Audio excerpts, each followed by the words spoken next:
Tonight, I want to do something really special. I want to basically get really personal with you guys and try to become relatable. I want to start with every paranormal and strange encounter and experience that I've had, from out-of-body experiences as a child, moving around and exploring the house, to having different types of paranormal type encounters, to sleepwalking incidences with missing time.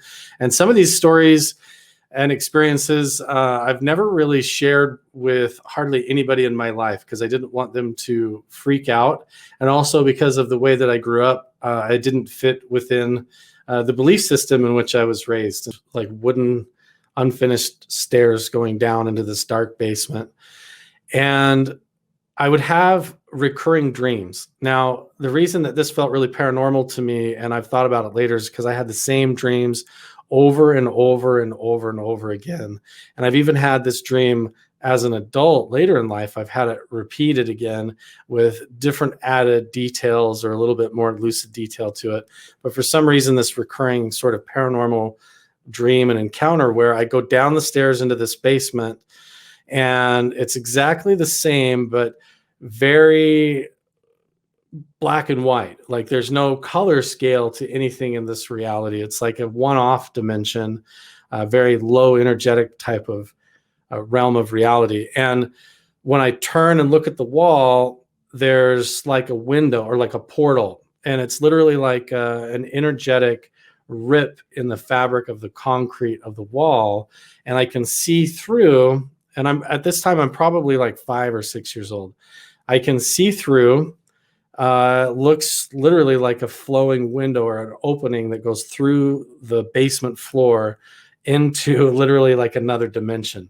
And I would step through this like portal into this other dimension, and the floor was like a giant tile, like travertine type checkerboard. So it was like white and black checkerboard. Sort of alternate dimension that I would step into, and there would be these large pillars that would go up into the sky, and the sky honestly was like almost kind of like the background here in the studio, like a sort of a strange purplish, like pink color. So once I stepped through in this portal into another dimension, it was like suddenly there's vivid color everywhere and I can see everything, and it's like these bright colored clouds, pink sky, purple sky, these big stone pillars, like something out of like a Greek or like a Roman Colosseum or something like that. Giant pillars everywhere, and just these random like fragmented walls, like cubicle walls, but they're made of cement and stone, like these monolithic stone walls. And I would step into this other dimension and look around, and inside the stone wall there would be this girl or like a person, and they were enmeshed and trapped inside the stone wall, like they were merged like the Philadelphia experiment merged with this concrete wall. So half of their face is coming out of the stone, part of one hand and arm is coming out, and they're alive, and it's like they're stuck in this alternate dimension, and they're looking at me through this one eye and part of their nose and mouth that's partially free, but it's like they entered this alternate dimension or this dreamscape and then got stuck there. And I would go up to this person and try to talk to them, and I wouldn't be able to communicate, and they would look at me with their one eye like they were aware of me, but they would never actually respond or say anything. But it was almost like there was this panic to try and get them out or try to set them free.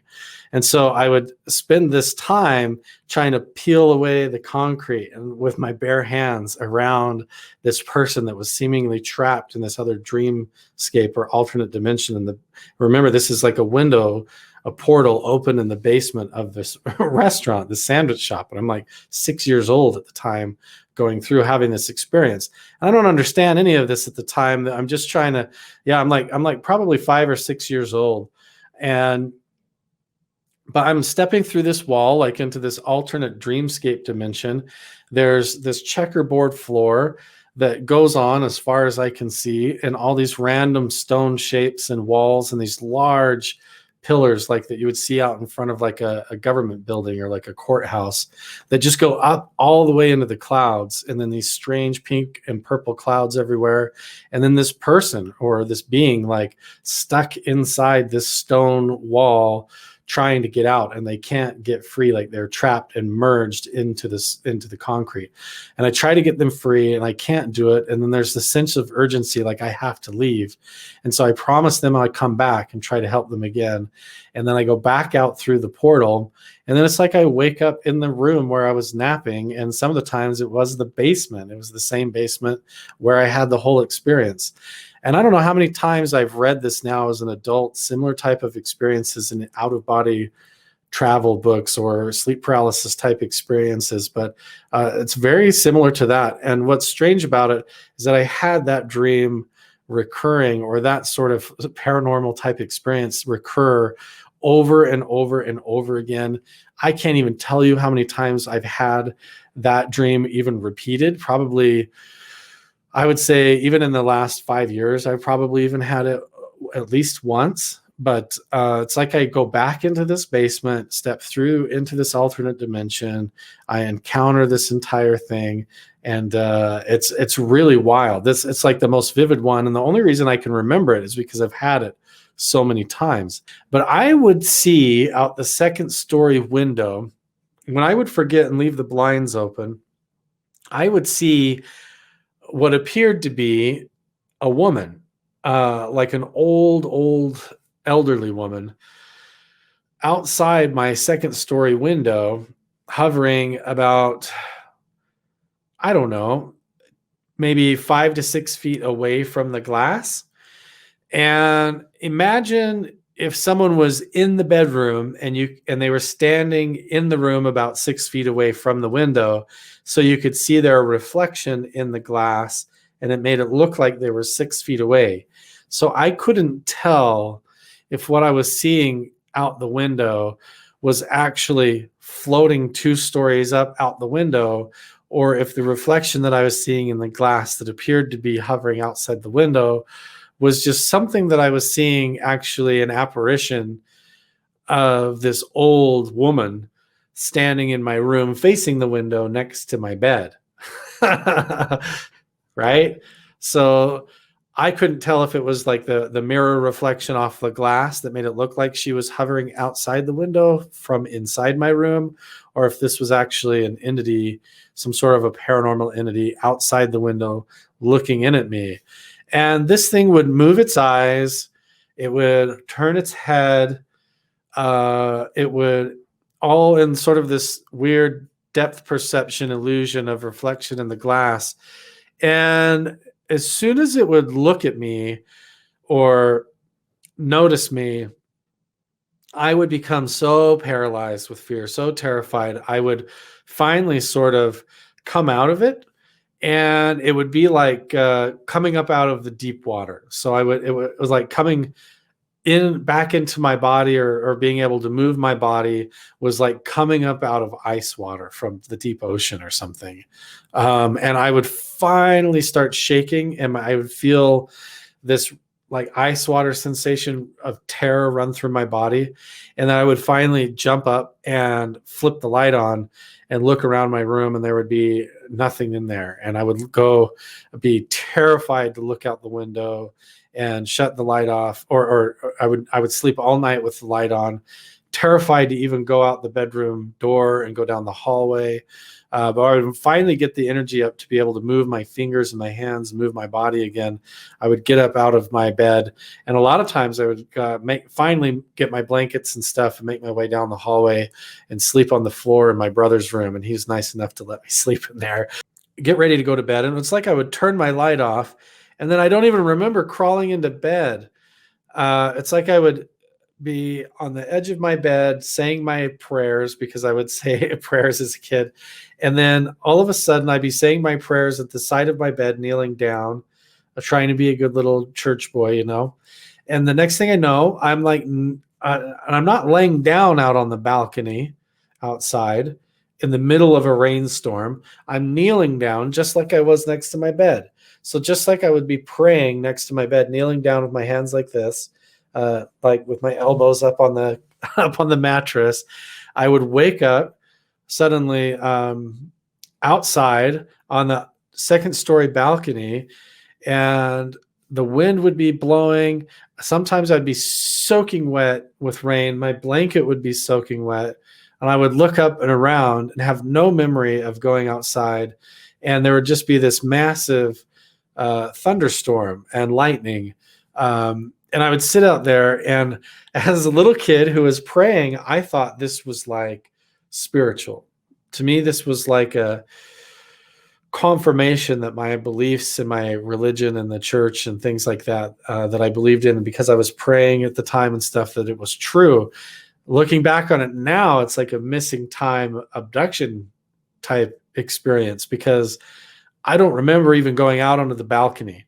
And this led to me, because I related it to being a spiritual experiences, a spiritual experience, and fitting it in the box of religion.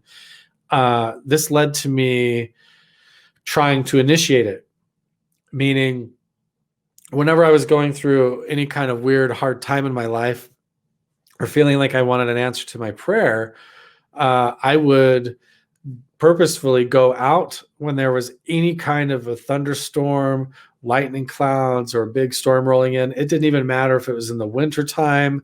If there was any kind of a blizzard or storm, I would go, a lot of times I would go out on the balcony, bundle up in a blanket, and try to pray to attract some sort of an encounter again, a spiritual experience. I wanted to get taken again or whatever. And I honestly, I've never been hypnotically regressed to try and remember anything that occurred, or if I was abducted or had any kind of spiritual experience, paranormal encounters.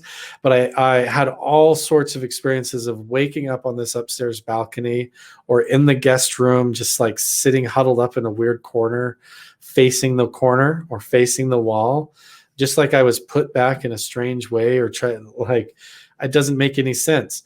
But we didn't want to sleep down in the basement for some reason. We were just kids, you know? So we decided that we were going to, like, for some reason, sleep in the kitchen. It's like this central spot in the house near the front door and the back door. But for whatever reason, we put these like sleeping bags out near the kitchen table, and we just got pillows and we went to bed laying up in the kitchen. And I'm just going to tell you guys the experience that I had and why it was so weird. Because when I woke up, after I had the experience throughout the night, my friend woke up and was acting very strange.